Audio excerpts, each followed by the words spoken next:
Bem-vindos ao E2. O convidado do Panorâmica de hoje é o produtor de um dos mais inovadores projetos de terapia em rádio para crianças com hiperatividade.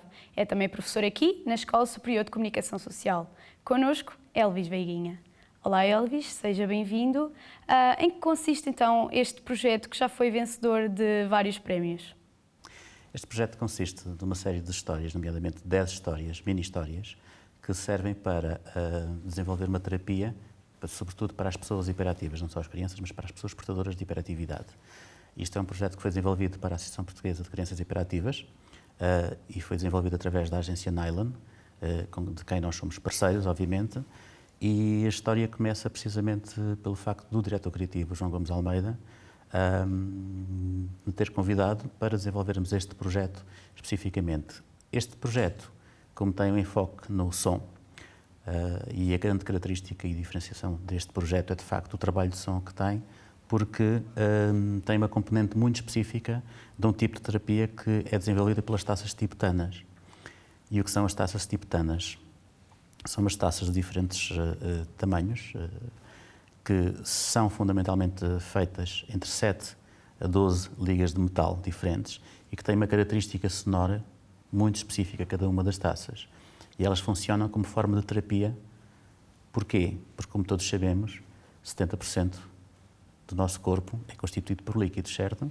E basta pensarmos na ideia, na imagem muito simples de se nós atirarmos uma pedra a um lago, desenvolvem-se uma série de ondas, Sim. E é o que acontece quando as taças tibetanas são tocadas, desenvolvem umas determinadas frequências, um conjunto de frequências, que fazem com que no nosso corpo, precisamente estes líquidos se desenvolvam através das ondas e que, de alguma maneira, têm este processo de terapia, que vão, no fundo, acalmar-nos, vão, no fundo, tranquilizar-nos, e isto é a grande vantagem entre as histórias narradas e, precisamente, as frequências de cada uma das taças, o conjunto das suas frequências, cria precisamente este efeito tranquilizador nas crianças hiperativas, sem ter que se recorrer a fármacos. Porquê na rádio e por que não, por exemplo, vídeos ou noutro formato? Porque a rádio tem esta grande capacidade de ser a difusora do som por inerência. No vídeo, estaremos concentrados a olhar para a imagem, em vez de estarmos concentrados naquilo que é precisamente a característica terapêutica, que é o som. Precisamente por isto, o rádio é o veículo excepcional para este tipo de terapia, porque é fundamental que as pessoas estejam numa posição confortável, preferencialmente deitadas, com os olhos fechados, e se estiverem com os olhos fechados, a imagem não funciona. É verdade. E como é que surgiu a ideia? Já sei que não foi o professor que teve, pronto, tratou da parte criativa da ideia, mas porquê a hiperatividade e não outra doença? A ideia nasce precisamente do apelo que a Associação Portuguesa de Crianças Hiperativas faz à agência, no caso de desenvolver uma campanha de sensibilização precisamente para as pessoas portadoras de hiperatividade. O número é cada vez maior e só recentemente é que, de facto, se desenvolveu uma consciência efetiva das crianças e pessoas portadoras de hiperatividade. E o número é bastante grande. Normalmente era, digamos, um tipo de diagnóstico que não era propriamente medicado ou tratado como outro tipo de doença. Neste caso, a grande vantagem que me referi é o facto de o som criar uma terapia sem recorrer a fármacos, e a ideia nasce precisamente do apelo que a Associação fez à agência, na sequência disto. E porque, obviamente, a terapia de som é uma característica específica desta associação. Peter Hess, que é quem se juntou a nós, ou quem nós recorremos para se juntar a nós no projeto, para precisamente não só tratar e manipular as taças tibetanas, o som das taças tibetanas, porque eles é que são especialistas deste tipo de tratamento e de funcionamento. No fundo, o que é que aconteceu? A ideia nasce da agência, portanto, apelo da associação, a agência contacta a minha produtora e a mim, a Digital Mix Música e Imagem, e, paralelamente, fomos buscar a associação Peter Hess, precisamente para juntar a terapia das taças, chamada terapia de som, às histórias que são precisamente a narrativa tranquilizadora para as crianças e pessoas hiperativas, Desenvolvemos o projeto, gravamos as taças, foi preciso perceber como é que as taças funcionam, foi preciso, demoramos algum tempo até encontrar o modelo ideal criativamente e depois a solução ideal para responder precisamente ao apelo criativo. E foi necessário algum tempo perceber como é que as taças funcionam. As pessoas da Associação Peter Hess foram extraordinárias, fizeram-nos as demonstrações antes das gravações. Foi preciso depois, até porque é importante ter isto em conta, as taças emitem frequências muito específicas, sonoridades muito específicas. E era importante que a captação dessas mesmas sonoridades e a resposta depois em rádio fosse efetiva. Não poderia haver adulteração sonora, porque sob risco, sob o perigo de não funcionar, porque claramente as frequências, se fossem alteradas, o efeito poderia não ser o mesmo. Claro. E neste caso houve o cuidado e a importância de se registar exatamente as frequências sonoras como elas são. E não só as frequências sonoras, porque isto tem uma resposta a espaços muito específicos, por isso é que as pessoas da Associação Peter Hess é que manipularam as taças, porque eles é que são especialistas. Não podemos ser nós, cada um de nós, a fazer isto. E têm aspectos muito interessantes. Nós fomos cobaias também, primeiro que tudo, antes da gravação fomos cobaias, e a ideia, no fundo, nasce em resumo do apelo da Associação, a agência, o contacto, a Associação Portuguesa de Crianças Hiperativas, o contacto depois à Associação Peter Hess. Juntamos tudo, gravamos, desenhamos um modelo. No final, era obviamente necessário arranjar um parceiro para difundir os spots. E aí foi, sem dúvida, a Rádio Comercial o parceiro ideal e que recebeu a ideia na hora e desenvolvemos uma campanha muito interessante. O projeto vai ter continuidade? É para continuar? Ou o projeto pode ter continuidade por si, não em termos de campanha, mas por si, porque obviamente é importante que não se fique resumido apenas e só aquelas 10 histórias que foram criadas. É importante que se desenvolva mais histórias, mas isso não tem necessariamente que ser alvo de uma campanha. É a evolução natural das coisas. Neste caso, em termos de campanha, acho que o objetivo foi conseguido. Teve uma visibilidade enormíssima. Aliás, é uma campanha que foi bastante premiada durante este ano, tem mais de 10 prémios em diferentes certames, desde os Luso Awards, o Festival de Publicidade de Maputo, teve no Cannes Review, foi inclusive alvo de análise no Festival de Publicidade de Cannes e nos festivais internacionais, foi falado no mundo inteiro nas publicações especializadas em publicidade e está neste momento também em mais um festival internacional e esperemos que, se acontecer, tanto melhor, não pela característica da premiação, mas sobretudo porque a mensagem passa e acho que o grande objetivo foi conseguido, que é difundir a causa das pessoas, das crianças e pessoas portadoras de hiperatividade. Do ponto de vista pessoal, o que é que este projeto lhe trouxe? Teve contacto com as crianças? Ou não tivemos contacto com as pessoas da Associação? A Lida Serrão, que é a Presidente da Associação Portuguesa de Crianças Hiperativas, onde nos foi explicado o contexto precisamente do trabalho da Associação. Tivemos contacto com as pessoas que manipularam, obviamente, as taças tibetanas, especialistas nisto, e que nos deram diferentes exemplos deste tipo de terapias de sons. Isto é um tipo de terapia de som, por exemplo. Mas tivemos contacto, sobretudo, com aquilo que é o feedback das pessoas, mesmo não sendo portadoras de hiperatividade, se sentem bem quando ouvem um dos spots, quando ouvem uma das histórias. Isto é, no fundo, digamos que a satisfação maior. A nível pessoal, sim, tive um gosto enorme em fazer isto. Aliás, foi um apelo que eu agarrei imediatamente e desenvolvemos durante bastante tempo a ideia conjuntamente, a agência e a produtora. Trabalhamos muito nesse sentido porque acreditamos, primeiro que tudo, acho que é o mais importante, é acreditar. Acreditar nas coisas que se fazem e, além disso, além do empenho e da dedicação, ter um enorme prazer naquilo que se faz. E acho que o prazer maior foi, de facto, a satisfação a nível global, não dos prémios, mas a satisfação das pessoas que usufruem das histórias. Não sei se já alguém experimentou, mas podem ir ao site. Eu já vi um dos... Podem ir ao site, as histórias estão disponíveis no site. É conveniente que ouça com auscultadores, porque tem uma melhor resposta sensorial, se for com auscultadores, ou pelo menos com uma boa reprodução de som. mas também podem, se for o caso, ouvir no computador, não tem qualquer inconveniente. O que é um facto é que qualquer pessoa pode usufruir da história, qualquer pessoa pode usufruir do spot e qualquer pessoa se sentirá mais tranquila, provavelmente reagrupa sensorialmente, se usufruir um bocadinho destas histórias. Agora falando um bocadinho mais da sua formação, o que é que faz em concreto um sound designer? Bom, em primeiro lugar trabalha com sons, manipula os sons, desenvolve os sons neste sentido, ou seja, dentro do universo do som há diferentes características. O sound designer é alguém que tem a particularidade de criar, de conceber, de tirar partido da concepção antes da execução. É preciso primeiro estar atento às sonoridades, às diferentes sonoridades, para depois as reconhecer e percepcioná-las e juntá-las e criar novas sonoridades em cima daquilo que já existe.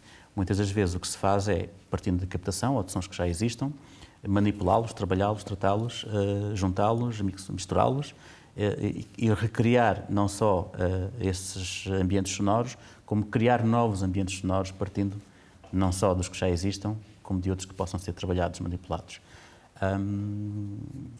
Ser sound designer é, sobretudo, ter a capacidade de imaginar e reimaginar as sonoridades, as diferentes sonoridades que existem. Não só a nível conceptual, mas depois também, obviamente, na prática. É um dos casos em que a formação académica surgiu depois de alguns anos de experiência na área. Por que é que sentiu a necessidade de tirar uma licenciatura? Não teve a ver precisamente com a questão do áudio. Aliás, a minha licenciatura é em comunicação, que não tem a ver rigorosamente nada com o som diretamente. Tem a ver com o universo mais vasto da comunicação em si, porque eu sempre fui, estando inserido, estando a publicidade, o audiovisual no geral inserido na comunicação, é importante que se perceba, em concreto, em que universo é que estamos a funcionar. Em que isto é benéfico, porque nos ajuda a tirar um melhor partido daquilo que estamos a fazer. No tempo em que eu comecei, já lá vai algum de facto, não havia este tipo de formação específica, pelo menos em Portugal. Eram muito poucas as instituições que tinham este tipo de formação na área que eu desenvolvia a atividade. Achei que, obviamente, não era um curso de som que eu precisava de fazer, não era uma licenciatura em som que eu precisava de fazer, naturalmente, de fruto da experiência e daquilo que já tinha, não só cá como fora do país, investi muito na minha formação, mas profissionalmente achei que era um complemento interessante a comunicação, perceber de outra forma a comunicação, entender de uma forma que não aquela perspectiva que eu tinha enquanto profissional da área, mas ter uma visão mais vasta, mais ampla daquilo que é de facto a comunicação, para poder tirar partido ainda mais daquilo que eu, na minha área de formação profissional... É uma enorme mais-valia, evidentemente. Nós, conhecendo o universo em que funcionamos, conseguimos aplicar melhor as ferramentas que temos à nossa disposição. Ou, se calhar, até podemos mesmo ir buscar novas ferramentas que, se calhar, não imaginaríamos utilizar se não tivéssemos esta perspectiva do todo, esta perspectiva mais global. Antes de tirar a licenciatura, estagiou e teve formação em Nova Iorque, na NBC. Trabalhar no estrangeiro é mais exigente do que trabalhar em Portugal? É igualmente exigente. Há outro tipo de atitude. Provavelmente os mercados profissionais, ou seja, os mercados onde existe uma indústria, na verdadeira acessão da palavra, têm outro grau de exigência, porque têm também outro nível de oferta. Há uma oferta enormíssima, há excelentes profissionais, muito bons profissionais, não apenas o número relativo que se possa ir buscar e preenchem os melhores lugares, não. Existe, de facto, uma competição muito grande, mas, por outro lado, também há um grau de exigência que, pelo menos à época, era muito diferente daquilo que nós tínhamos em Portugal. Começa logo pela formação. Existe uma elevadíssima formação profissional nestes mercados, concretamente no mercado americano, que não era exatamente o mesmo nível de formação que nós, na verdade, não tínhamos cá. Era completamente diferente. Estamos a falar do final da década de 80. Portanto, as coisas mudaram bastante e ainda bem a este nível no nosso país. Há muito mais formação, há muito mais investimento na formação. Hoje em dia já não há uma diferença tão grande, mas por aquela altura existia. Lá fora. É mais competitivo, é mais exigente, embora profissionalmente a verdade seja esta. Nós, quando queremos, somos bons em qualquer lado do mundo. Portanto, se o quisermos ser aqui, também somos. Sim, mesmo não tendo a indústria que temos, mas temos profissionais dentro da indústria que temos, extraordinários. Eu defendo muito o valor dos nossos profissionais, acredito, acho que é precisamente nestes valores que se devem acreditar, e a verdade é esta, independentemente da área de funcionamento ou da área profissional, nós temos todos os dias notícias de portugueses que são extraordinários lá fora, mas não são só extraordinários lá fora, há portugueses extraordinários cá dentro. E a verdade é esta, às vezes é mais fácil, temos este hábito, infelizmente, no nosso país, de acreditar em tudo o que vem de fora e do que é de cá de dentro, acreditar quando se dá bem lá fora. Eu acho que é importante acreditar no que temos aqui, nos valores que temos, apostar na formação, apostar muito nos critérios de exigência elevados, porque é isto que fazem os mercados profissionais a sério. E a verdade é esta também, os melhores profissionais têm sempre lugar no mercado. O mercado precisa de absorver os melhores profissionais que a formação for oferecendo. Os outros terão que se adaptar, mas a verdade é esta, não há desemprego para os melhores profissionais. O que é importante é termos todos consciência de que é preciso trabalhar muito, é preciso investir muito, é preciso investigar muito, é preciso aplicarmos-nos, fundamentalmente, ter um critério de exigência elevado, olhar para a fasquia sempre mais elevada e não para a mediania, porque não é a mediania que faz bons os mercados. São os profissionais mais exigentes, mais aplicados, mais preocupados com esse critério de exigência e com esse profissionalismo que desenvolvem os mercados. Os mercados não existem sem os bons profissionais. Mas acha que ter formação no estrangeiro é uma mais-valia para arranjar emprego em Portugal? Bom, sobre a questão do emprego não posso pronunciar, nem sei pronunciar.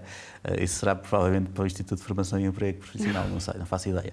O que é um facto é que, se a formação no estrangeiro for uma mais-valia, é fundamentalmente para quem a vai fazer, sim, não é? Sim. A formação em Portugal também pode ser uma mais-valia. A formação em Portugal para já, não pode passar apenas e só pela licenciatura. O mercado de trabalho não se compadece apenas e só com as pessoas que fazem uma licenciatura. Uma licenciatura por si só não garante um emprego. Um bom profissional, um profissional bem formado, bem informado, bem aplicado, se calhar consegue uma abertura diferente. Eu acho que a preocupação não deve ser tanto, ou pelo menos em primeiro lugar, do emprego que se vai arranjar. Primeiro é perceber o que é que se quer fazer.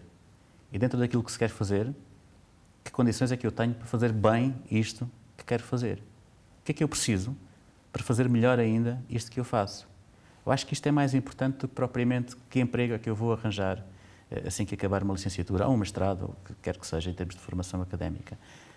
Eu percebo que a conjuntura leva a isso, mas eu acho que os critérios que diferenciam um excelente profissional de um profissional mediano, normal, é precisamente o critério de exigência e o nível de dedicação que se pode colocar naquilo que se faz. Eu costumo dizer, vocês ouviram dizer-me isto várias vezes, todos os anos digo isto, e digo isto sempre a toda a gente, porque acho que é importante que se ouça. Dá o mesmo trabalho fazer bem feito e fazer mal feito. É uma questão de opção. E essa é nossa, é de cada um de nós. Nós somos indivíduos por alguma razão. Cada um tem a sua escolha. E se a minha opção for fazer mal feito, provavelmente terei que refazer, terei o dobro do trabalho e provavelmente não terei a mesma perspectiva do mercado, nem o mercado terá a mesma perspectiva de mim enquanto profissional. Se o meu critério de exigência for mais elevado, se eu optar sempre por fazer bem feito, se calhar o mercado olha para mim, e aí sim a implicação do emprego, não é? Olha para mim como alguém que se aplica, que se dedica, que sabe daquilo que se está a tratar, provavelmente tem perspectivas diferentes, mas dá o mesmo trabalho. Às vezes até dá mais fazer mal feito. Muito obrigada, Elvis, por ter aceitado o nosso convite. Este foi mais um Panorâmica. O E2 fica por aqui. Nós voltamos para a semana.